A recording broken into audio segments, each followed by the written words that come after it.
Joshua Gibson here with the Philosophical Weightlifting podcast. Today on episode 6, I was joined by Quinn Henoch. Dr. Henoch has a DPT from the University of Indianapolis, is the founder of ClinicalAthlete, and is a longtime content producer for Juggernaut Training Systems. In this episode, we discuss topics such as asymmetries and why interventions aren't always needed, overuse injuries and common timelines, manual therapy treatments, warm-ups, cooldowns, and so much more. This was a phenomenal episode, and I would like to thank Quinn again for joining me. If you enjoyed listening to the podcast, please leave a review on iTunes, positive or not, subscribe to the channel, and check out previous episodes. Thanks, guys. So what's going on, guys? Joshua Gibson here with the Philosophical Weightlifting podcast. We are joined by Dr. Quinn Henoch. Dr. Quinn, how's it going? Good, man. How are you? Thanks for having me on. Yeah, I'm doing pretty well, thanks. And I know pretty much all of our listeners know who you are, but if you could give an introduction just for maybe the one or two people. Yeah. I'm Quinn Henoch. I'm a physical therapist, and I am currently based in Southern California. I run a little office out of a gym, out of a barbell strength gym, and so it's a really cool environment, a really cool setting for me. It's kind of a dream, exactly where I want it to be. My background, athletically, I played football in college at a small D1 AA school in Indiana, and then after graduation, started to compete in the sport of weightlifting, which is around the time that I went back to physical therapy school in 2010. So that's kind of where, blending the worlds of weightlifting, strength and conditioning. I was a coach. That's what I went to college for originally, was be a strength and conditioning coach. And then physical therapy with rehab and movement principles is kind of where we are today. Sure. Okay. And that makes sense. So what got you interested in the physical therapy aspect if you were a strength coach initially? Yeah, I was finding myself feeling like I was missing a piece of the puzzle, I guess. Mm-hmm. When I graduated from school, I was coaching, and I could write a program, I could coach the lifts, I was all about performance. I still am all about performance, but, if somebody was injured or was coming to me with a problem, or maybe I was seeing something in their movement that was peculiar, and I always felt like it was affecting their performance, but I didn't really know what to do about it. That's what I felt like physical therapy was the perfect bridge to that Sure. gap that I felt like I was missing. Now, in hindsight, it's not like physical therapy school is 3 years and like the Nike sports rehab, center, and you're like LeBron James' student PT. It's just not like that at all. But I think what it did do is it did teach me how to think a little bit more broadly. It gave me a little bit more, context to the training and injury situation. And that's what I feel like now I can fill those holes a little bit better. And so it's made me a better, more well-rounded coach, mm-hmm. for sure. Just giving me more tools. Okay. And I bet that's important when working with athletes, is being able to diagnose and help prevent injuries. So for people that aren't able to attend PT school, what kind of resources would you recommend so that they can kind of brush up and become familiar with those things? Yeah, it's tough because I don't necessarily know if there is one, there's one resource out there, like a book or something like that, that's like, here is the guide for coaches. And that's kind of what we're trying to do with ClinicalAthlete, is to create that educational platform, but it's really about principles. Mm-hmm. And so it's workload, monitoring your workload and tracking that over time is a really nice tool because, as coaches, we all understand that we can track our workload because that's the program, especially for a barbell sport athlete where the training and the practice is the sport itself. It's very objective as far as numbers. It's very easy to track. And so if with like a football player or a soccer player, it's the variables are more, there's more there because mm-hmm. you can't predict what's going to happen on the field. But with barbell sports, you absolutely can. Generally, the movements, exactly what positions they're going to be in and that type of thing. So, let's say somebody they don't have an acute injury. It wasn't like one rep that went wrong, or like a football player takes a helmet to the kneecap. You can't do anything about that. But generally in barbell sports, what we get is this accumulation effect where we have these like injuries that kind of progress over time. I started to have knee pain a couple months ago, and I just tried to train through it. back pain, shoulder pain. It's you can't really put your finger on any particular moment. They just kind of accrue. And so what you can do then is kind of work backwards and say, okay, what was going on in my training before I started to perceive this pain or this discomfort during certain movements? Was I ramping up my training to volumes that I had never really been accustomed to before? Did I actually have a dip in training? Did I take a 2-week vacation and then try to jump right back into things? So it's monitoring your workload is huge, because a lot of times you can find gaps or like inflection points in your program where it's like, okay, I was obviously working beyond my capacity to recover and adapt, and that's when I started to have problems. And I have that conversation with people all the time that come in, and you're like, oh, my knee started to hurt 3 months ago during squats. And I'm like, okay, well, let's talk about your program. It's like, yeah, I started my 10x10 program about a month before, and I was also, so I was training for this weightlifting meet, but it was in the middle of the CrossFit Open, and then I want to do a powerlifting meet in a couple months. So I was like, it's like, oh, all these things. Yeah. And so it's like, okay, there's nothing. And then they say, what's wrong with my knee? I must have like decreased hip mobility or something. No, it's like, no.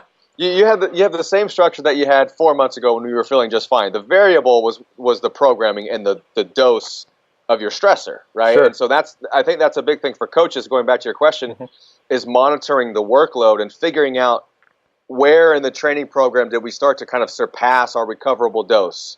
Okay. And I think that's big. And I don't necessarily think that you need, there's no one like black and white answer there, but in the research, what we're starting to see is like ratios of microcycles workload. So every week, how much work are you putting into each week compared to the prior month?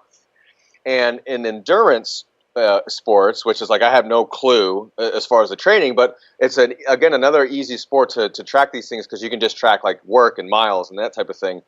What they're seeing is there's a ratio of like 0.8 to 1.3.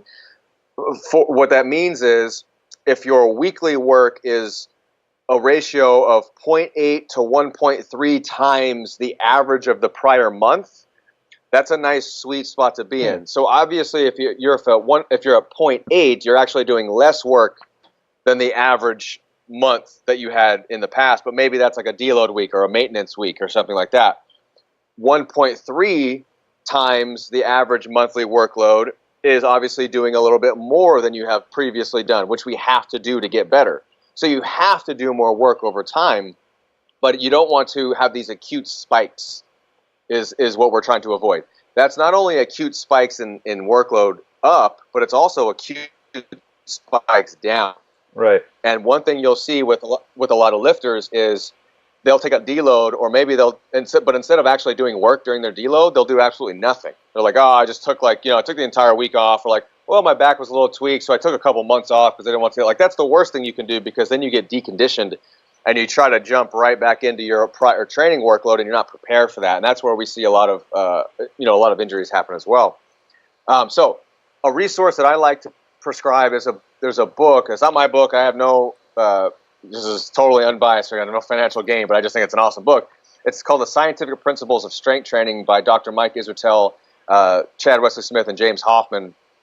Mike is the lead author on that, and it basically breaks down the concepts of max recoverable volume, frequency, and dosage, and kind of how to periodize these things. It's not specific to weightlifting, but the principles are universal.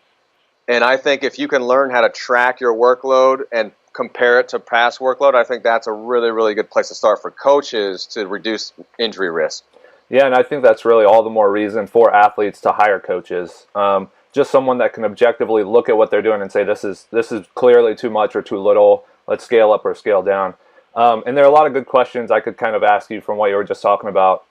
In terms of an overuse injury, what kind of timeline are we looking at to say that it's not just something we can train through, or it's something we should actually stop and readdress where we're going? Yeah, those are really good questions. So obviously it's always hard to tell without some type of an evaluation, sure. But generally there's some guidelines. If the discomfort or pain or whatever you're feeling, whatever you want to describe that as, is trending, either maintaining its level or getting progressively worse over the course of like 2, 3, 4 weeks. A month is kind of that like sweet spot where we should see some type of trend in either direction. So if it's been going on for a month and there's no change, or it's getting a little bit worse and worse, it's probably something that we need to intervene on. If it's a pain that's intense enough that it's changing your movement, like you're changing your movement to avoid the pain, or even just subconsciously your body's starting to do weird things and changing your patterns, I think that's an immediate point to intervene, because especially in a sport like weightlifting where the movement patterns are so important, it's like shooting a free throw, man. You got to really grease that groove, and you've got to really dial in and practice those positions.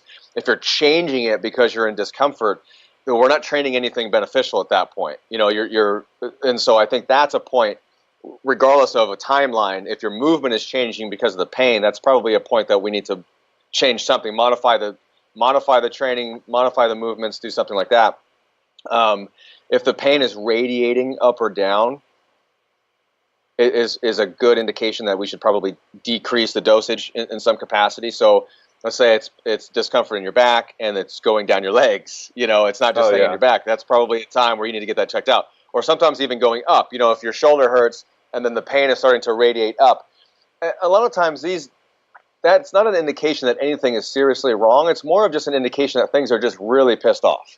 Like, it's not just staying, it's just like when you have an ankle sprain and your ankle blows up like a grapefruit, your entire lower leg is probably going to be sore and just throb, right? It's an indicate, like your body's having this like systemic response. And so I think you start feeling pain that's started in one spot and now it's radiating to other places. That probably means that you're not giving it the chance to calm down. And so I know your original question was timeline. It's always hard to say. So usually that 2 to 4 week window is what we're looking at for some type of change. And then we really got to start looking at modifying something. Sure. Also, if it's how to differentiate between acute and chronic, if they can pinpoint when it happened, it happened on this day, on this rep, during this set, or there was swelling associated with it, like actual, you can tell that the joint is injured in some capacity. We want to dial things back from there right away. That's not something that you want to jam through, because your body will just throw more inflammation in there, as a way to like combat your work. Things that are a little bit less acute and more like, it comes and goes, it's just been here. Those are sometimes things that we can like train through to see how your body responds, because sometimes things just resolve on their own. Actually, a lot of times things just resolve on their own with you not having to do anything about it at all. If my knee starts hurting because I'm doing sets of 8 in the squats and I'm really pushing the volume, well, I know at some point next block my volume's going to decrease, at some point, and my knee's probably going to feel better and it's just going to be gone. We all have that stuff, little niggles here and there, but that's what we're looking at. We don't want things to get worse, and we don't want things to radiate. And you should always get, if you ever have any doubts about that, just get checked out, and just to rule things out, for some peace of mind. And that's why we have the Clinical Athlete Directory, to try to find a clinician who actually knows about this stuff, who knows training. Is not going to just tell you to stop squatting altogether. Right, and I think it's awesome that you kind of gave them some insight into the injuries, because I think a lot of people get like these little minor, like, I don't want to say an injury, but like discomfort in like their shoulder. And I hear about that all the time. So it's just understanding how long it needs to go before you should actually consider doing something about it. So great information. And in terms of like asymmetries, which can also cause a change in movement pattern, like how severe would a hip shift or like, I don't know, maybe even something like leg length have to be before it needs to be addressed and maybe manipulated? Yeah, this is a really good question too, because intuitively you would think, we want to be as symmetrical as possible, right? Especially in a sport like weightlifting, where it's much of it's bilateral. You're squatting, you're pulling. The only thing that's unilateral is the split jerk.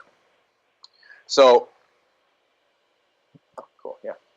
Sorry about that. No, you're good. And so intuitively you're thinking, I want to be symmetrical. I want everything to be, I want my left leg and my right leg to have the same mobility, same strength, all that stuff. Same with the shoulders, right?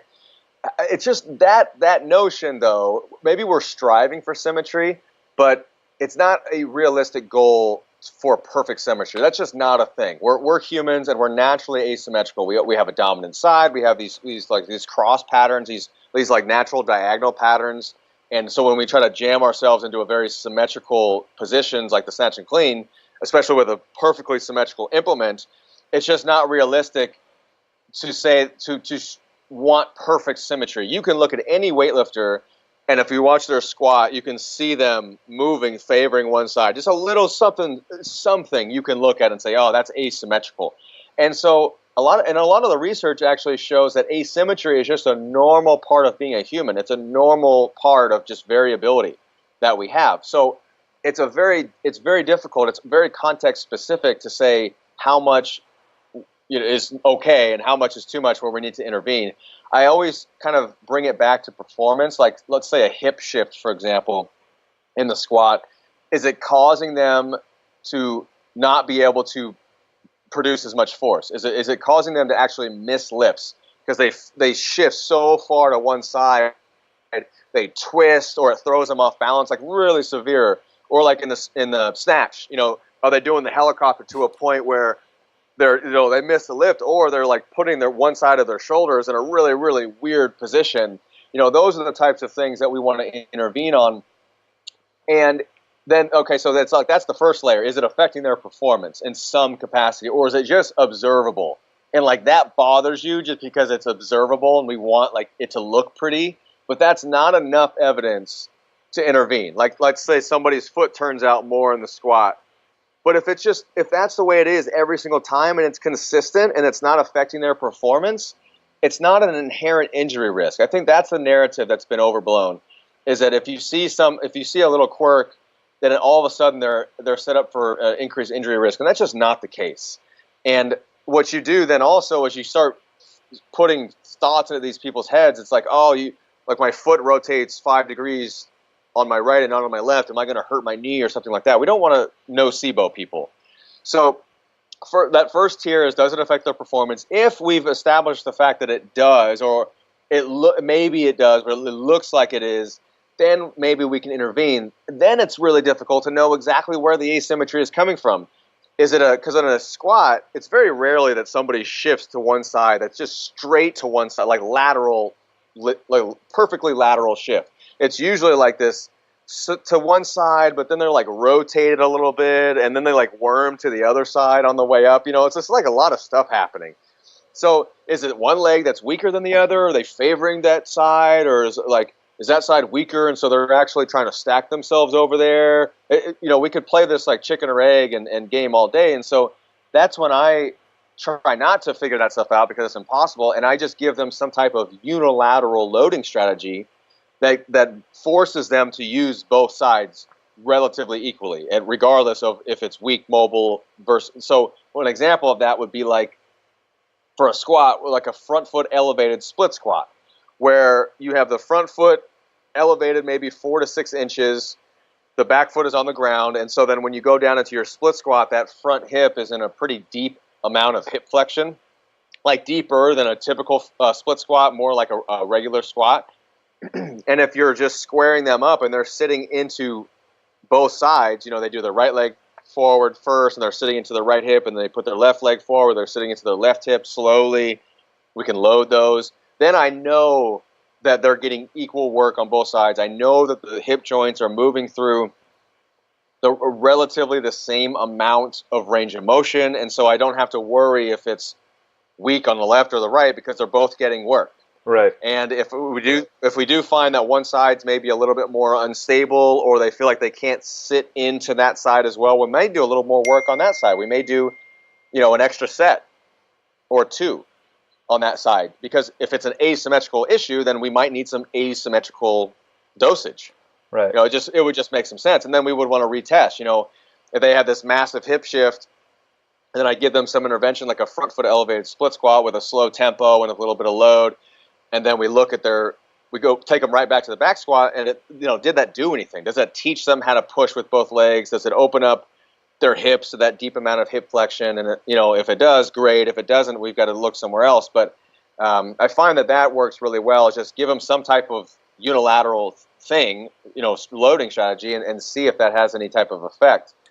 You know, and then for the shoulders, you know, it's kind of same thing.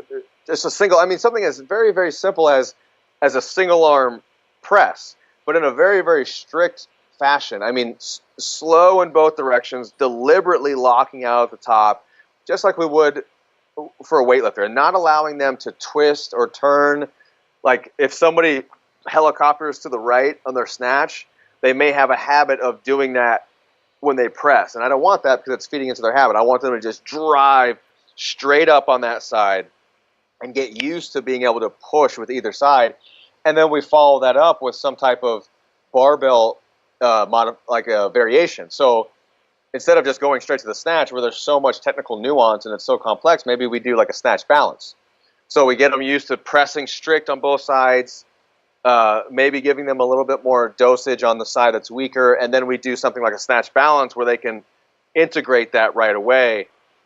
But it's still a complex pattern, but not quite as complex as doing a full snatch, because now you've got the pull, you've got a lot of room for error. So that would be like a corrective cluster for a helicoptering snatch, some type of single arm press, and then right into a snatch balance so that you can feel yourself pushing. And then we'll maybe do 3 or 4 rounds of that multiple times a week. Okay, so say that is the case, how quickly do you think they would be back to snatching like the full lift? We still snatch. Oh, okay. So it always depends. Like if they're not injured or hurt, we're still snatching. And that's the thing. It's always we don't want to regress them so much that they start to lose fitness. They start to lose the pattern. They get bored. There's a lot of factors there. So you don't want to take it away because they've been. Let's say I'm going to go back to the helicopter example with the snatch. They've been doing it for months or years. Maybe it's been their pattern for a very long time. They're not hurt or injured, and so we don't have to just completely flip their world upside down. Like they can still snatch, but we want to make sure that we're implementing those strategies to see if it makes a dent.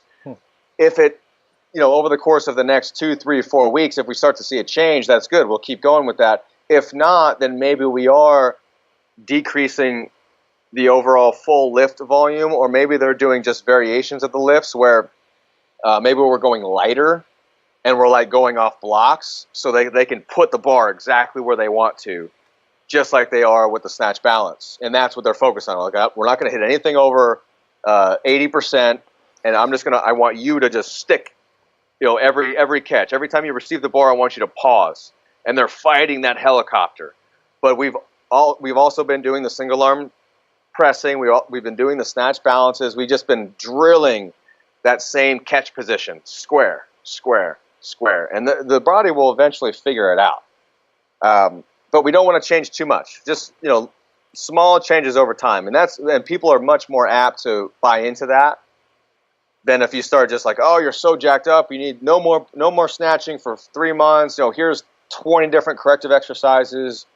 This is what you need. Your right glute medius is inhibited, and so it's going to cause knee valgus ACL tears or stuff like that. So we don't want to go crazy with it. So my question, and this is kind of obvious to myself, but maybe for the listeners, is why isn't your first move when addressing that going to like a manual therapist to actually try and change structure as they claim? Yeah. Well, so this is a really good question. This is usually where I make enemies. I try not to though. So I guess I'll touch on the last part of your question, which is to change structure. And the answer to that question is, well, you just can't do that, which is one reason why. The narrative that, and this is me, I'm a healthcare professional who can use my hands. The narrative that I can use my hands and somehow manipulate and mold your tissues and your structure and your collagen. I can break up scar tissue, but somehow I selectively don't break up the tissue that matters, like muscle and the other connective tissue. Like I can somehow go 5 layers deep and break up the scar tissue and nothing else. It's just not only is it not logical, it's not substantiated in the evidence in any capacity whatsoever. That's as of now. Maybe we're just haven't figured out how to measure this stuff, and in 5 years, and we have better evidence to say that we actually can do these things, and I'll change my stance. But currently, that narrative is there's just nothing to support it. And so if you think about weightlifting specifically, most injuries occur, or most like things are happening at high intensities, high loads, high training volumes, right? Oh, my knee hurts when I'm doing 5x5 with 85% back squat. Oh, I can clean and jerk 315 pounds or something like that, and my knee hurts. Well, like, no shit. That's a lot of weight. Like, this sport is brutal. So to think that you're going to do that in the gym, and then you're going to lay on my table, and I'm going to rub you a little bit and do a little something with my hands, and somehow that's going to create an amount of stress and strain to the tissues that is going to like stick structurally and not be undone when 315 pounds crashes on you immediately. That's another piece of this thing is my hand just can't create that type of stress to the system for that change. And they've actually, there's a study from 2008 that showed, it was a 3D model. They couldn't do this on humans because they would have killed the people. But they showed that huge amounts of forces are needed to create shearing structure in the fascia, like the TFL and the IT band and the plantar fascia of the bottom of the foot. Like upwards of 2,000 pounds of force would be needed to create shear in that tissue the way that the narrative is typically spun. So it's just not plausible. So the reason that I can't speak for any other clinician. I'm going to speak for myself. And the reason that I don't perform those strategies is because based on the literature, I feel that we can get so much more long-term bang for our buck, permanent change if we figure out how to modify workload, if we figure out how to dose exercise in a way that's therapeutic to the tissues, because I can put so much more force through the tissues with loaded exercise than I can with my hands. And those things do create physiological change. They are enough stress for your body to have to adapt. My hands simply are not. We think that the mechanisms, much of which for manual therapy, other passive modalities, are largely what's been termed neurophysiological effect. And even that term we don't understand. That's pretty much all we know, is that it's some type of sensory perception. It's like if I nail my knee on a door or like a edge of a table, I rub it. I'm like, shit, I rub it, and I'm like, Or like if I jam my finger and I shake it, I'm like, oh God, it's intuitive to create a sensory overload to override something else. And we think that that's maybe what manual therapy is doing in the short term. It's creating some other type of sensory perception. It also could be relaxing. If you just get a therapeutic massage and it's an hour of you just chilling out in candlelight, and it feels nice, and you can just kind of unwind. That's cool too. But do you really need to? Are you going to pay money for that, or can you take a warm bath? Like, these are the questions that we need to be answered. So back to your question of why I just don't go there, is because when you take all these factors into account, that's just not going to address the things that were leading up to the injury, and they're not going to address what we need to do from a training and physical load tolerance perspective going forward.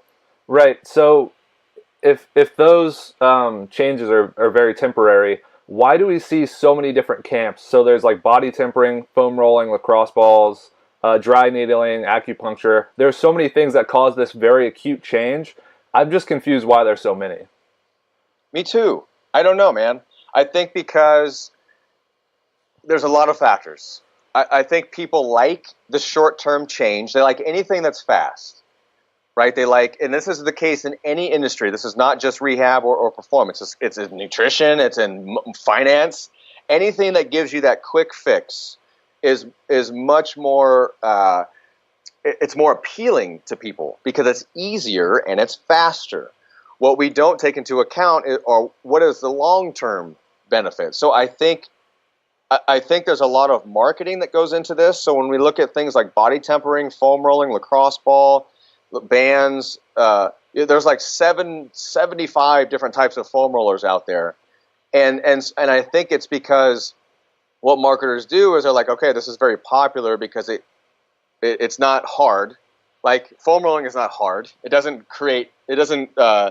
take skill or thinking or like modifying your program. You just roll on the thing. It's skillless, right? It's mindless. And it like feels kind of good in the moment. And that's very marketable. And so if you like create a new spin, like, oh, I have a foam roller that vibrates, or I have a foam roller that has little bumps, then it's something new. And to the perception of the general public, it's now a new thing. It's not that it now still in the same bucket as it's everything in the sense. No, it's new because this foam roller has this feature. Or like a gun that has a ball on the end of it that shoots you, and like boom, boom, boom, boom, boom, boom, boom, and you just pop people in their like thigh. Somehow that's different because it's a gun, and it's like, and you know what I mean? And it costs hundreds of dollars, and it's doing something different than a lacrosse ball.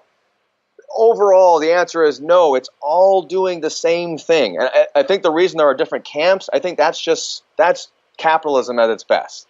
You take the concepts of the same thing and you make one little thing, or you rebrand it, you give it a new name, a new color, and then that's a new thing. It's a new brand, and people will get excited about that until something else comes along. And so you just have this accumulation. It's all doing the same thing. That's why you have to take a step back from the internet every now and then in the blog world and actually look at the scientific literature. And I think some people get that inverse. They think the scientific literature confuses things more because they read a research paper and it seems complicated. But it's nowhere near as complicated as going on Facebook and seeing 57 new products that are all claiming to be the next big thing. So if you look at the scientific literature, you can kind of take a step back and say, okay, this is all doing the same thing. It's all very short-term in essence. It's all creating perceptual change.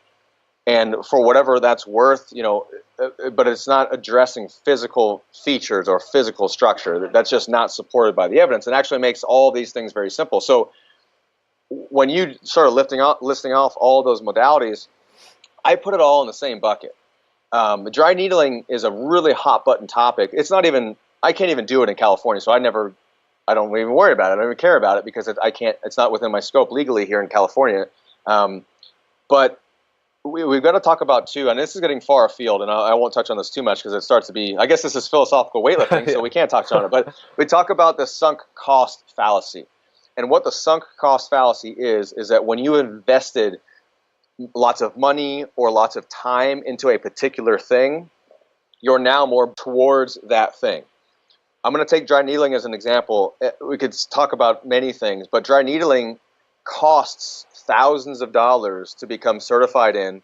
It requires hours of practice to become certified in. So you're investing a large portion of your career over a pretty decent amount of time for this one particular modality. And I'll tell you right now, if I spent $5,000 to $10,000 in total to become certified in something and spent hours learning it and had people looking over my shoulder making sure I was doing it right, you better believe that everybody who walks in my door is probably going to get some of that. Whether or not it's appropriate or supported in the long term by the evidence. And I think that's what we see with a lot of this stuff, especially with things like dry needling and in the rehab field, because these courses are expensive. In like the general public's realm with mobility implements, a $70 foam roller is expensive, but a lacrosse ball is like $2. Like that's more about them just not being educated and appropriately by the professional, and also just not having any directions. And so they just go to the internet and they see this thing that's hopefully going to help with pain, and they try to get it. And there's nothing, like, that's okay. I get it. You know what I mean? There's a lot of information out there. So I'll let you jump in there. Yeah. So you touched on the nocebo effect earlier. What about the placebo? So if someone actually gets a benefit from this and they feel better and their training goes well and they can recover because they're relaxed, is it really ethical for us to take that away from them, or do you just kind of inform them, or what's your approach? These are the questions that are going on right now in the field, and they are extremely important questions, and they are extremely complex questions. Placebo, I think that we're probably going to have to change the definition of placebo, because right now placebo is defined or understood as something that has no effect. However, placebo, by nature, your perception changes. You believe there is an effect. There are chemicals going, a chemical change in your brain to feel less pain or to feel some type of an effect. That's a neurophysiological response to placebo. So there is an effect with placebo. It's just, we just can't measure it very well. It's something happening up here, right? That's an effect. So I think over time we're going to start to see a shift in how we define placebo. That's number one. Number two, we are always looking to maximize non-specific effects with treatment. Non-specific effects pretty much meaning placebo. There's placebo in everything. There's placebo in exercise. Somebody who says, "Oh, I can fix you with my hands," I'm just as guilty if I say, "Oh, this exercise is your magic ticket to success. This is this little low-level clamshell is gonna be how we fix your pain, and if you don't do it, then you're gonna get hurt again." That's just as bad. That's going placebo, nocebo. And what if somebody does an exercise and their muscles burn and it feels really good in that moment? They're like, "Oh, this is awesome. This is my fix." That's a placebo, because in that moment, that exercise is not doing anything to change their fitness. That's a long-term thing, right? But in that moment, they have this expectation that, "Oh, because I felt better in this moment, this is now going to be the fix." You get that with anything. So placebo is with education too. I can placebo somebody by just saying, "Listen, I know you're worried about this, but my expectation and my experience as a doctor of physical therapy is that this is going to resolve over time. You're going to be completely fine." I can nocebo by saying, you're really jacked up. If you keep moving like this, all like twisted and asymmetrical, you're really going to hurt yourself. And in the same person, I can twist their expectations and belief so far in one direction or the other. So to your question, there's placebo in everything. We can't avoid placebo, and we don't want to avoid placebo. It is the narrative of how we get there is when we talk ethical or unethical. If I say you need to foam roll because it needs to break up the scar tissue that's adhesing your shoulder and causing your pain, that is not validated by the research. And if I know that and I'm still saying that to the person, that's where we start to get into a little bit of trouble, right? That we're not informing the patient appropriately. If I say, "Yeah, you can foam roll," when people ask me, "Well, can I foam roll? What can I jam a lacrosse ball in the muscle and make it feel?" I say, "Yeah, you can do whatever you want. You're not going to hurt yourself by doing that, and it may give you a short-term change in your pain perception. So yeah, sure, you can do it." I say it just like that, and they say, "Well, what do those things really do?" And I say they probably don't do anything structural other than just some type of sensory change. And if that's okay for them, if that's enough for them, then they can do whatever they want in their spare time. And that's usually what I tell them. I'm not going to sit here in my office. You're paying me for your time, and I'm going to show you how to foam roll. Sorry, there's just better things that we can do. But we do want to maximize non-specific effects. I just choose to maximize placebo with education, because I know our reshaping beliefs and expectations is probably our most powerful intervention, and things that are not only going to give them placebo, but are also going to give them physiological benefit, like modifying their training load, like giving them specific exercise to load the tissues in question. There's placebo in those, and there's also physiological change in those. You don't get that second part with a lot of these passive modalities.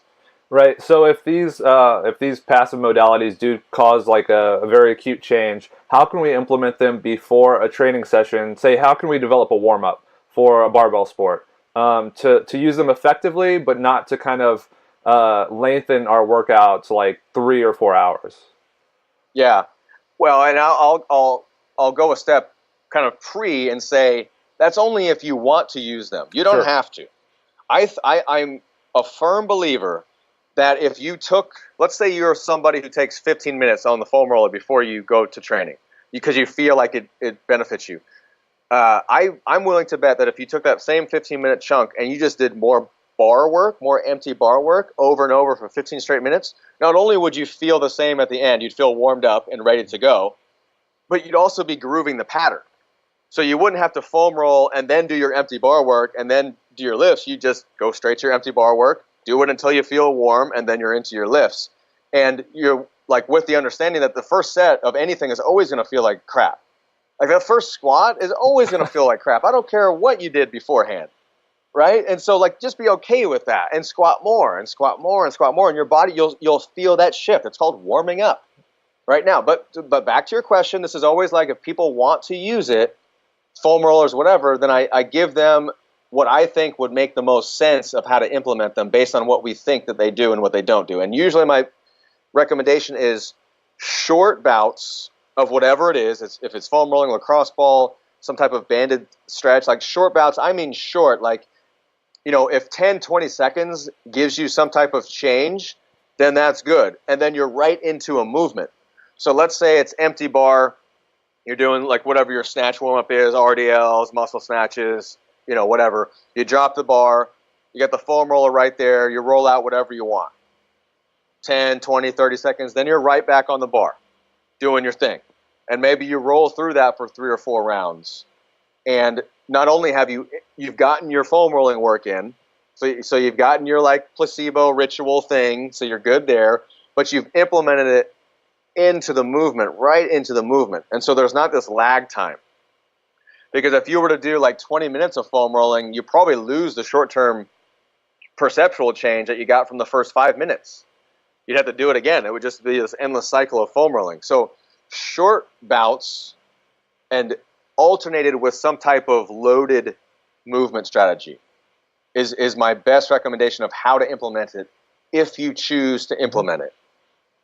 Okay, so that's really useful. That makes sense? Yeah, that makes a ton of sense. And I was guilty of this. I'm not going to act like I'm the greatest person ever. I used to spend like a half hour just rolling around and doing dynamic and static stretches. To what end? Me too, man. Yeah, and weightlifting actually taught me that you just grab an empty bar and you just start moving, and it's skill practice and it's a warm up. So if we've developed a warm up doing that, what about a cool down? I know you kind of have different methods than what they taught us in junior high when you would walk slowly around a track. It's something a little different, but may cause the same change. Yeah, not necessarily. I think the cool down is now where it's all about.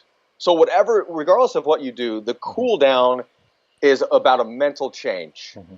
It's now time to shift into a rest state.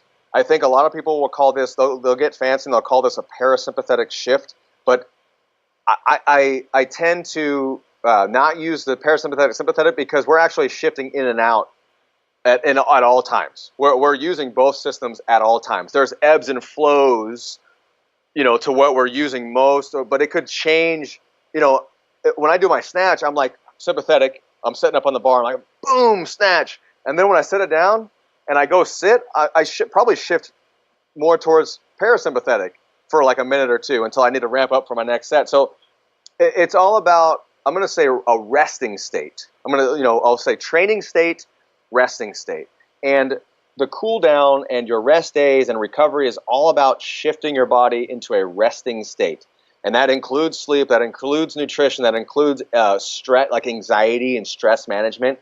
This is where I think it's really useful right after a workout to start some type of mental switch and right away. So for some people, it's foam rolling because the ritual of it, just now you're relaxed, you're rolling on the ground, you're doing something that kind of feels good. You're starting to relax and shift into a different mental state. I don't think it's the act of foam rolling itself necessarily. I think it's just the ritual of the process. It starts to. It's just like when you go to sleep and you start reading. Like your ritual is just you do the same thing. You start to wind down. It's just like that, and I don't think there's anything wrong with that. I definitely think that like being rushed out of the gym is tough. Like, let's say you have to finish your squat, you're like, and you like got to go to work, and you never shift down until you get home at like 10 o'clock at night, and now you can't sleep. So I do think that in that, if foam rolling, if you want to have a more prolonged session, and it's just kind of part of a ritual state, then that's when you can do longer foam rolling bouts post-training or on rest days when you're just chilling out. And again, I don't know if it's the foam rolling itself, but maybe it's just the light movement that like facilitates blood flow and it's kind of relaxing.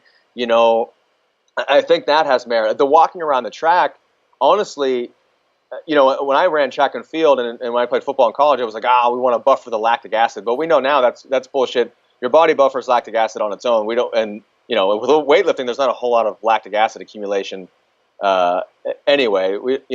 But I think walking around the track, you start to relax. It's a ritual. Mm-hmm. It's your time to like unwind and clear your mind. I remember some of the fondest like epiphanies I would ever have in like middle school was when I would get dropped off at the bus stop after school, and I had like a half-mile walk, and it was like awesome because it was super quiet, and I could just like reflect on the day during my walk. And so I think there's something to that. I really, really do. And if foam rolling is included in that ritual, then that's totally fine. But what we do with a lot of our lifters is like relaxing breathing drills. Like we'll lay them after training, they'll lay on their backs with their feet up on a bench, like in a 90-90 position, or their feet up on a wall. And it kind of feels good on the lower back. You know, you've been jammed with a barbell. You've been like compressed with the weights for 2.5 hours. And now you're just laying on your back and you're in this comfortable position. And you just take deep breaths. You just expand your trunk, full exhalations. We'll do that. You know, they'll do that for 2, 5, even 10 minutes sometimes. And it's just, you start to quiet your mind and quiet your body a little bit and try to get your appetite back and you know, let the caffeine wear off, that type of thing. And again, I want to say, like, for muscle soreness, there's some evidence to say that if you have delayed onset muscle soreness, bouts of foam rolling over the course of like the next 48 hours may reduce the soreness that you perceive after that 2-day period. After a 3-day period, it's the same whether you foam roll or not, which just means our physiology plays out in the end regardless. But like if you have to train every day, there may be something to foam rolling post-workout or like the morning that you're really, really sore to change your perception. But it's not any different mechanism. It's not like they measured the micro tears in the muscles and they say, oh, those who foam roll, their muscles like healed faster. It's just nothing like that. It's all about sensation perception. So that's generally where I go. Like if pre-training, intra-training, short bouts, minimum effective dose. Post-training rest days is where you can take a little bit longer. But again, I think it's just more of the ritual than anything else. Awesome. Thanks, man. Super thorough. And I know you're being very generous with your time, so I don't want to keep you too long. So like the last little section I have is like a philosophical section. So it's just basically asking questions outside of the training world. So what is the worst mistake you've made as 1, a therapist, 2, an athlete, and then 3, a businessman? Ooh. The worst mistake as a therapist is I would say going into business for myself. And the reason I say that, and this is not business, it's because I didn't have anybody to mentor me. So right when I graduated from physical therapy school, I went into small, private, like cash pay practice in conjunction with a gym. I did work at another more traditional outpatient clinic where I had some feedback. I had another clinician we would always bounce ideas off of. It was awesome. But I didn't really have that, and I don't have that now. And I think that's a mistake for new grads. And I really think it's a mistake for any clinician in the long run because you start to pat yourself on the back a little bit. And we talked sunk cost fallacy earlier. Now we can talk confirmation bias, which means you start liking the smell of your own you-know-what. And you start looking for what you want to see, and you start seeing what you want to see. And, everybody now is kind of like under the umbrella of the Quinn Henoch system. I like my two or three favorite exercises, my 2 or 3 favorite like tests. I pretty much know I'm going to tell the person before they come in because I have this, pre-recorded thing in my head. And that's the scare, that's the risk of going into business for yourself because there's nobody there to call you on anything. And I talk to clinicians about this. This is why it's so important for me to have connections with other clinicians so we can talk shop and I can ask questions. Like, that's what ClinicalAthlete is for me. The forum is that for me where I can just get called on and have to, support my stance with things because there's nobody in here to say, hey, where's your evidence for that, Quinn? Why are you telling the patient that? I'm the authority. Mm-hmm. Now I have this authoritative bias. And so I think it makes things harder. And I'm not going to say it's probably, I'm not going to say I would have done anything different. Like I wouldn't have done that, but I would have tried to get mentorship sooner than I did. I was lucky enough to like realize that my outcomes were actually getting a little worse And I was looking back at some things, and I was like, why was I doing this? You know, why did I give the person this? You know, I was completely ignoring things like training, workload monitoring, and all these things, and I was giving them these like magical exercises. So I think that was big. I think I would get more mentorship early. I think was the biggest mistake I made as an athlete. It was definitely workload management. When I was 18 training for college football, nobody really taught me how to squat or train.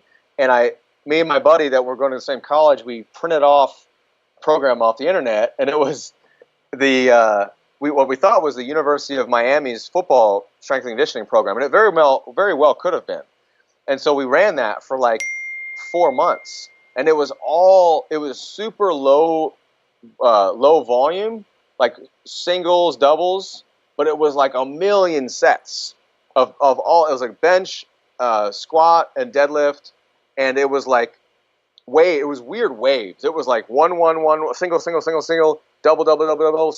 single. It was like seriously like 20 sets of an exercise, but they were all heavy. And I developed patellar tendinopathy, and it started just like textbook. It started reactive and acute. My knees were swollen. My patellar tendons were swollen, like they were puffy, and I couldn't move. And but I kept training, and I would take enough time off so that the swelling would go down, but the pain never did, and I would just keep blasting it. And I never had a downtime. I never got over that, and then I started college football, and I was a defensive back, and so I'm backpedaling, and we're squatting, and I had, to this day now, I have off and on bouts of patellar tendinopathy, because it all started with just a stupid workload. It was I had no base. I had not put any type of consistent volume of training, even in high school.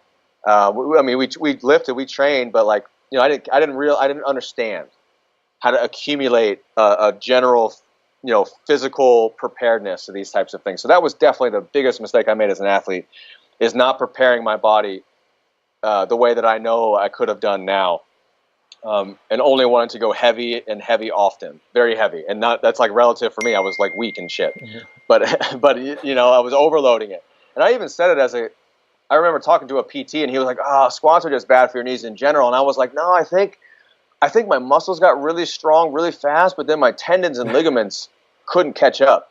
I had no idea what I was talking about, but I was actually not that far off. Like, that's what tendinopathy is. We know that the adaptation rate of tendons is like 3 or 4 times slower than that of muscle, and that's kind of what happened. Like, I dosed it so quickly, and I got really strong from a force production standpoint really, really fast, but I was just hammering my connective tissue, and it was no tempo work. It was all just slam the position as hard as you can, as fast as you can, and explode, right? Like a football player, everything wants to be explosive. So that's the biggest mistake I made as an athlete. And with weightlifting now, I still have that struggle, but I'm much better at listening to my body, but not taking time completely off. Like, always training, always maintaining some type of baseline fitness level for the task. As a businessman, it's pretty much going into business for myself right away, without knowing anything.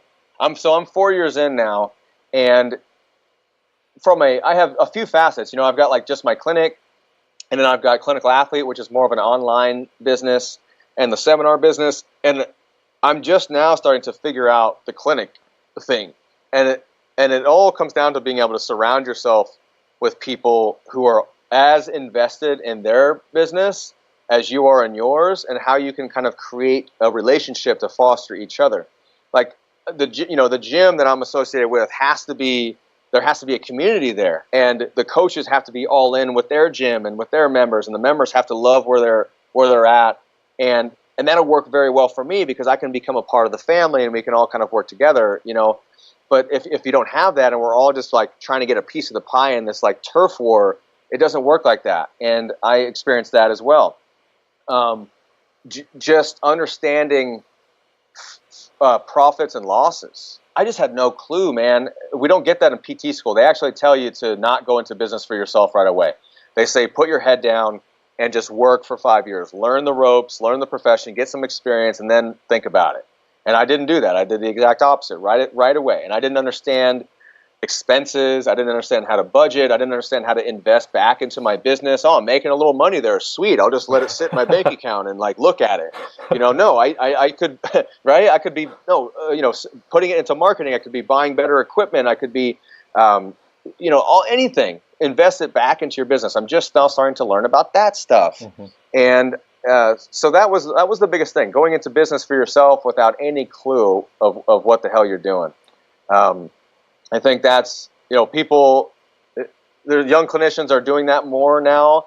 And I think that a big thing is pay professionals to make sure everything is set up the right way. Pay a lawyer, pay an accountant, get everything squared away. And if you don't have the means to pay these professionals to make sure that everything is square, then don't do it yet. It's so much harder to jump in and start drowning and then have to like work backwards with this stuff while you're just trying to keep the lights on. It's so difficult. Yeah. Sorry to cut you off, but to comment on something you were saying with muscle strength and then tendon capacity, I think you see that a lot with performance-enhancing drugs, where guys will just get so strong so quickly, their quad tendon snaps or something with their chest. There's an injury there. And then as a businessman, what would be your advice to somebody? And I guess you kind of just gave some remarks as to what you would have done differently, but someone coming out of physical therapy school, what would you suggest or advise them to do right away? If they're set on doing their own business? Yeah. Okay. So, and we'll talk physical therapy specifically, because I don't know any other profession. Sure. But you gotta every state is different as far as their laws, practice acts, scope of practice. You got to pay. So there are administrative lawyers that understand licensing requirements and like specialize in PT license, nurse license, doctor license, and like setting up businesses. That's what they do. Consulting with one of these people to make sure that you're compliant with everything, to make sure that you have electronic medical records that are compliant, to make sure that you understand the laws. In your state, can people come straight to see you, or do they have to go to a physician and get a script first? Like, is your informed consent paperwork have everything that it needs to have in it? All of these things that an administrative law lawyer would know, it's very, very important to have those set in stone. Like, you got to tell them your model, exactly what you want to do. You got to decide whether you want to bill insurance or just have people pay you cash. Because an insurance game is a totally different animal. People just pay me cash. If they want to send their invoice to their insurance companies, that's their prerogative. But you got to decide your model. So build a model. You put it on paper, and then consult with a lawyer and say, poke the holes in this. Where am I liable? Get your taxes, get your finances in order. So you don't have to set up a business. A legal business right away. You can be a sole proprietor really for as long as you want. You just assume all liability. And in some states, like here in California, it's actually more expensive to be a service corporation, like a physical therapy corporation. You get taxed like hell. And so you can be a sole proprietor all you want, but have an account where that money goes into.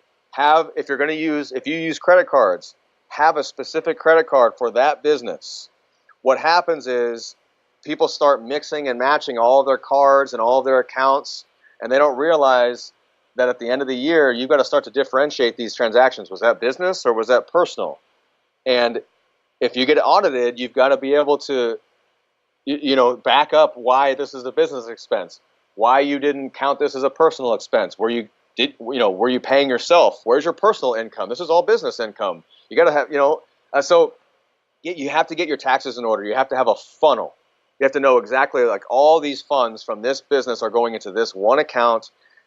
I only use this card for business expenses, and it's much easier to tease these things out. And at the end of the year, you just give your statements to your accountant, because it's all business. There's no need to differentiate, mix and match. I use QuickBooks to differentiate business expenses. It works really well. It gives you the option of like just classifying all of your expenses right away, so you can see what's what, and it's relatively cheap.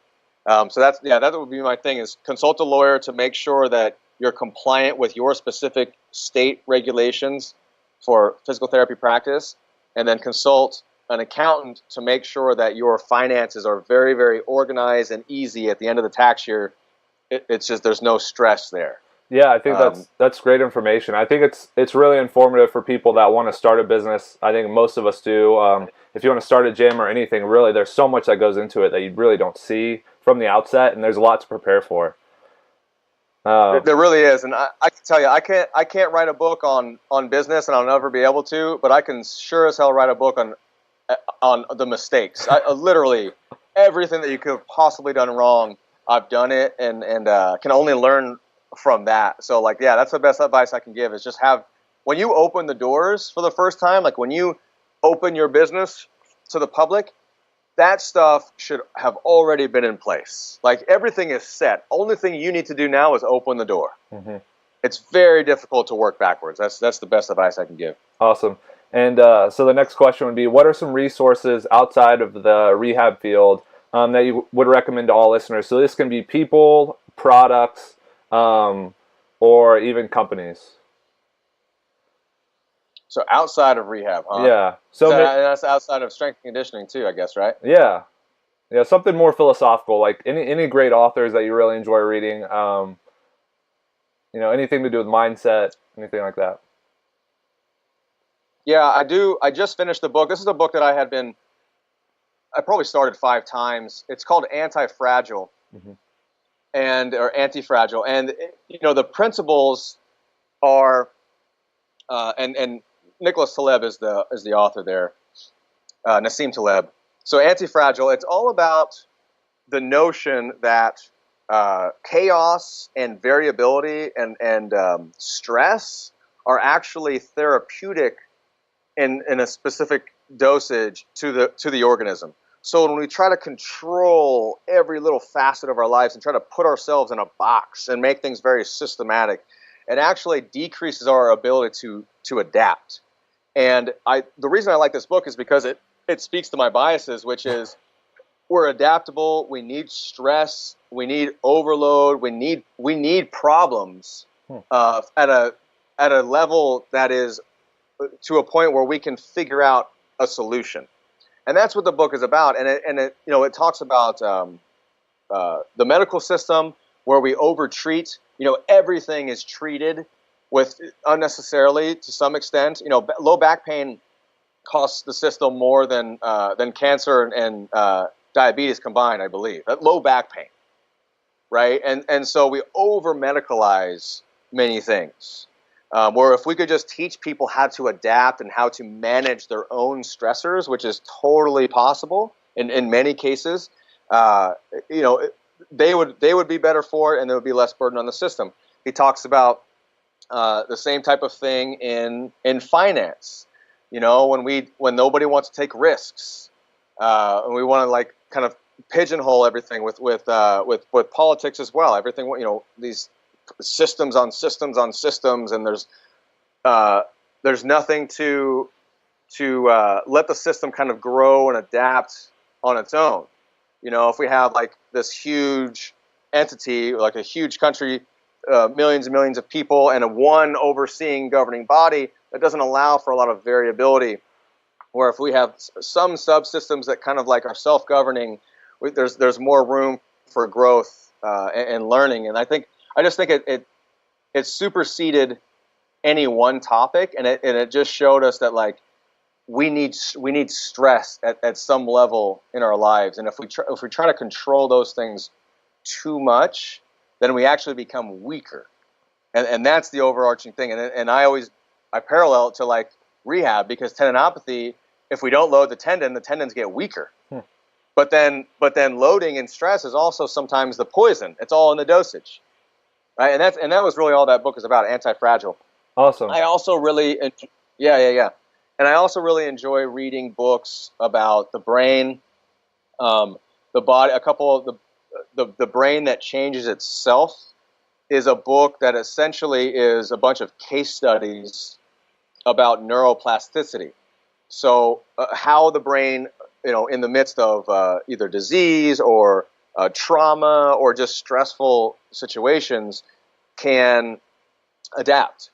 and kind of mold to the situation. It's just very, very interesting how powerful the nervous system is at evolving, in the moment if it has to. Norman Doidge I might be butchering his name too, is the author there. And then the body has a mind of its own I would read the body has a mind first, and then I would read the brain that changes itself second, because the body has a mind is kind of like explaining more of the mechanism of how the brain maps itself, and then the brain that changes itself is like examples, real world examples of how that occurs. And I just love that, again, because I think this thing right here is just, aside from a structural thing where literally the tissue is no longer works, it's no longer attached, or like the joint literally doesn't hinge anymore, like a door that's so rusty it needs a new hinge. Like there's no other thing to do. It just needs it needs new hardware. I just think that so much of what we talk about is software, right? And and so I just love that stuff. And I know that's like kind of still in the rehab field, but I think it's still philosophy. The brain is plastic, and the brain maps itself with anything that we do, skill, finance. We have to be able to I guess organize our thinking a little bit.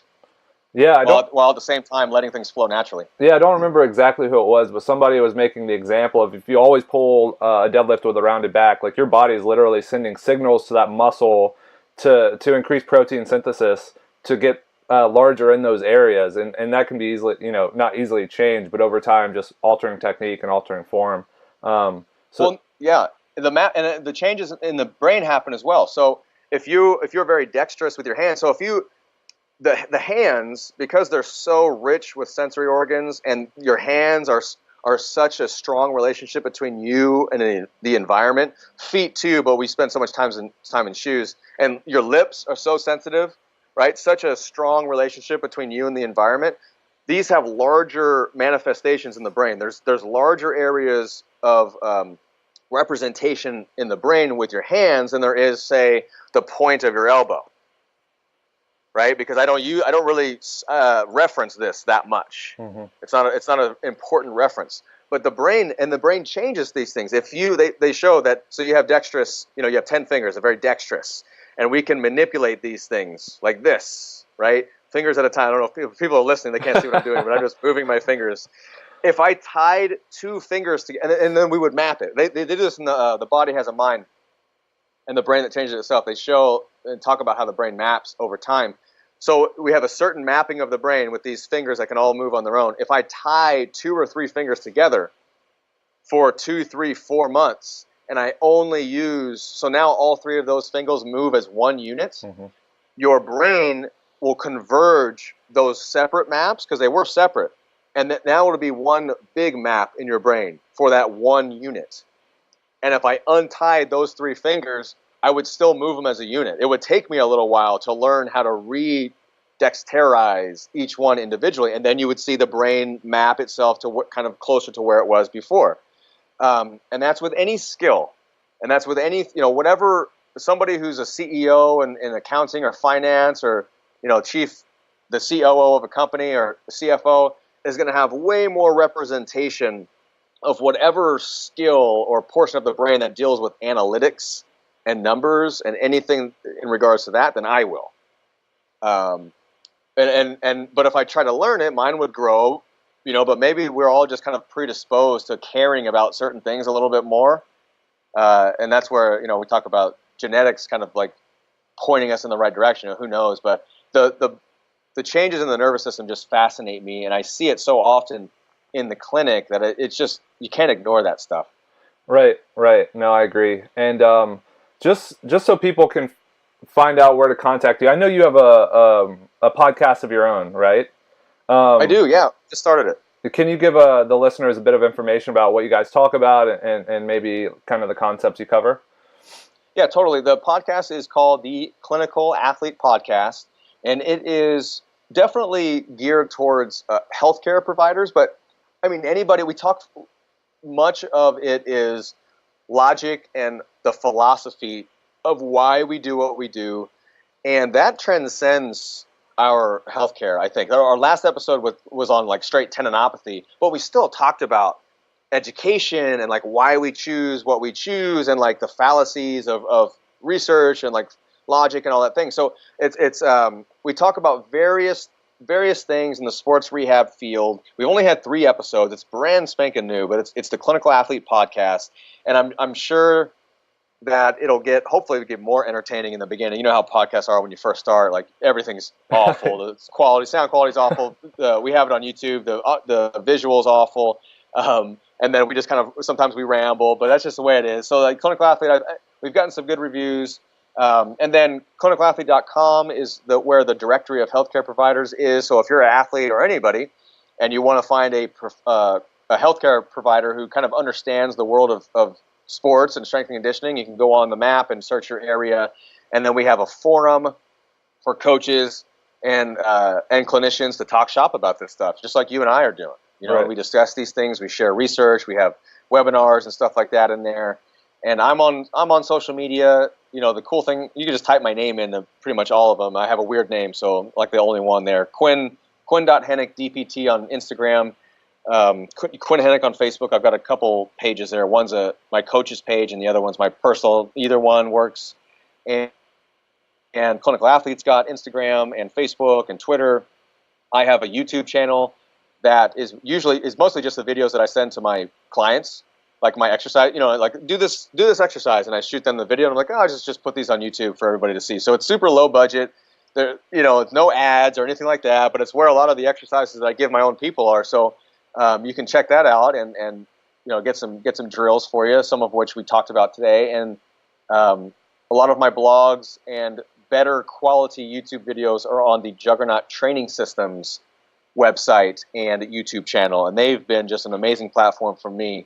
So I've got mostly all my articles, and you can just on YouTube search Juggernaut Quinn Henoch, and all my videos for them will pop up. And then I wrote a book on weightlifting, movement for weightlifters specifically, and that was published by Catalyst Athletics. And so that's a resource as well. We break down each phase of the snatch and the clean and jerk, and we offer variations, corrective strategies, and the like. And there's assessments for weightlifters in there too. And it's a real book. You can do it. You can do the ebook version, but it's also a print if you old school like me and like to read stuff in front of you on paper. I'm assuming that's probably your proudest product is that book.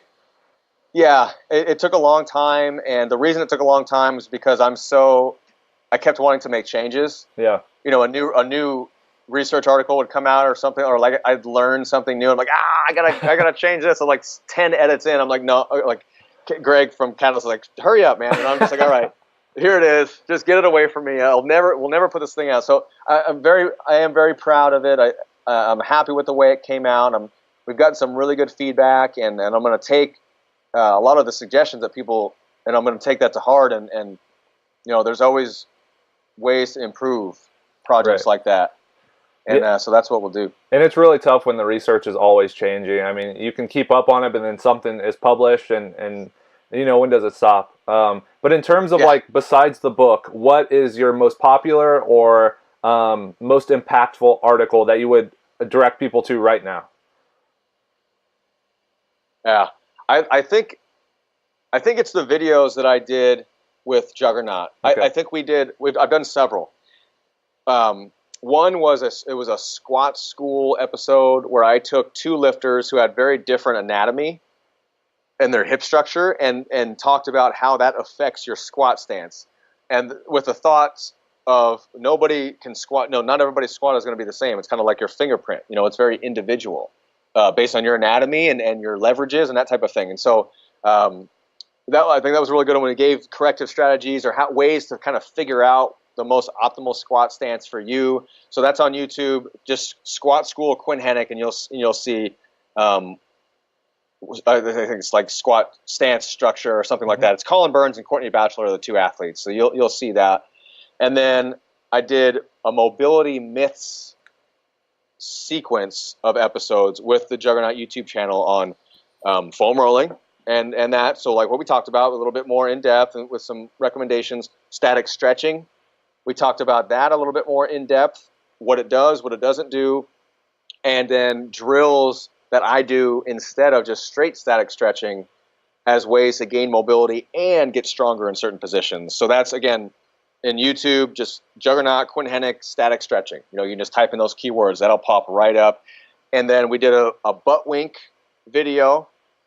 What is butt wink? Who cares? It doesn't matter. How much is too much, etc.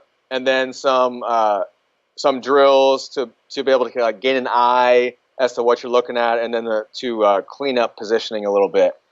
And lastly, I know you're like one, but it's just they're all YouTube videos, so It's like people like to watch videos. It's not like you're reading. They're all pretty short. And then we did a scapular winging one, scapular stability one, where again, scapular winging. Who cares? Doesn't matter. What does it mean? What to do about it? If you need to do anything about it, that type of thing. Lots of drills. That's all on YouTube. Okay. And this is kind of something I stole from another podcast, but oh well. If the listeners weren't listening to this entire podcast, what is one takeaway? So if they basically slept through it and just woke up, what's one takeaway you would give them that they should keep in mind for the rest of their training career and the rest of their life? Yeah. Don't get too caught up in the short term. And I think that transcends training. I think that's, I think that's a life thing. People forget about the good, and they seem to always focus on the bad. And in training, you could have 2 awesome months. You were nailing PRs. Bam, bam, bam, bam, bam, bam. You can't just keep doing that. That's just not the way it works. Like at some point, you have to have a dip, right? And I think what happens is people freak out about that. And they're like, either I'm not lifting the weights that I want to lift, or I feel pain right now. And now I'm like, dude, like last week you hit a PR, or like, you know what I mean? And so we got to think about it in context. And I know it's very hard to do because you're in the moment. Like it's hard. I get it. I'm guilty of looking short term, having these blinders on, but you've got to think big picture. From an injury standpoint, most things resolve on their own if you let them. So just dial back training a little bit. It's not a big deal. You know, this happens to every athlete. Dial back training a little bit. Be okay with the process of healing. It's slow. It's annoying. It's boring. That's just the way it is. But just know that 6 months from now, you're going to look back and say, oh, that was just a drop in the bucket. It's over now. No big deal. I think in life, especially this day and age, I think people are really busy and they stack their plate on a little bit too much and they get stressed out. But that's something that can be changed slowly over time as well. You start to clean up things one at a time. So I think just the biggest thing is try to take a step back and look at what happened before and what the plan is ahead in conjunction with what's going on right now. And I think that helps people ease their anxiety. It gives them context to what's happening and reshapes their expectations a little bit more realistically. Awesome. That's great advice. And I just hope a lot of people listen to the entire podcast so they can catch that. I want to thank you so much for coming on and being very generous with your time. I know it was difficult to schedule, but I'm glad we finally made it happen. I appreciate it, Joshua. Thanks so much for having me on, man. I had a blast. Awesome. Talk soon, man. Okay. Thank you.